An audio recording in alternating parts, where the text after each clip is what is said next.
Israel के अंदर फिर एक बार यह खबर आ रही है कि ताजा हमला दरअसल तल अवीव पर किया गया है और इसके अलावा साउथ इजराइल में बड़ा हमला दरअसल ईरान की तरफ से ड्रोन हमला किया गया है और इस ड्रोन हमले में आईडीएफ का असलहा रखने का जो सेंटर है, असलहे का जो केंद्र है, उसे दरअसल निशाना बनाया गया है और इस असलहे के सेंटर को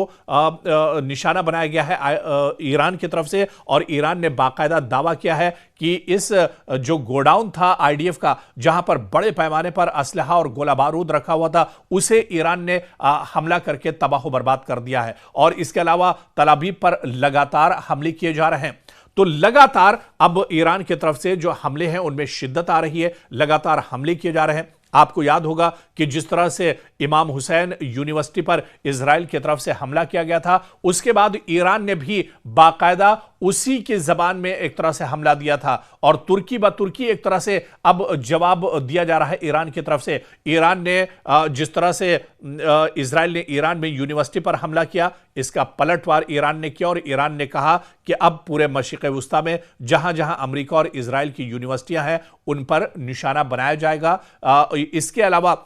इजराइल के अंदर तल अवीव और हैफा और जहां पर भी यूनिवर्सिटी या जो इंस्टीट्यूट्स हैं उन्हें निशाना बनाया जाएगा। तो ऐसे में अब यूनिवर्सिटियों को भी ईरान निशाना बना रहा है। हालांकि ईरान ने यूनिवर्सिटियों में हमला करने से पहले बाकायदा अलर्ट किया है कि जो अमला यूनिवर्सिटियों का है वो यहां से निकल जाए, जो स्टूडेंट है वो निकल जाए, टीचर्स निकल जाए। उन्होंने कहा कि इनके साथ हमारी कोई दुश्मनी नहीं है, लेकिन सिर्फ और सिर्फ हम इजराइल और अमेरिका का जो इंफ्रास्ट्रक्चर है, जो इनकी तंसीबात हैं, उन्हें निशाना पहुंचाना चाह रहे हैं। और इस बीच बहुत बड़ी खबर ईरान की तरफ से आ रही है। ईरान ने कहा है कि अब लगातार 1 महीने से वो इजराइल और अमेरिका पर हमले कर रहा है और अब इजराइल और अमेरिका के अंदर जो बड़े पॉलिटिशियन हैं, जो बड़े लीडर्स हैं, उन्हें एक तरह से निशाना बनाया जाएगा और फौज के जो बड़े कमांडर्स हैं उन्हें अब एक तरह से निशाना इजराइल और अमेरिका के अंदर बनाया जाएगा। तो यह बड़ा बयान दरअसल ईरान की तरफ से निकलकर सामने आया है,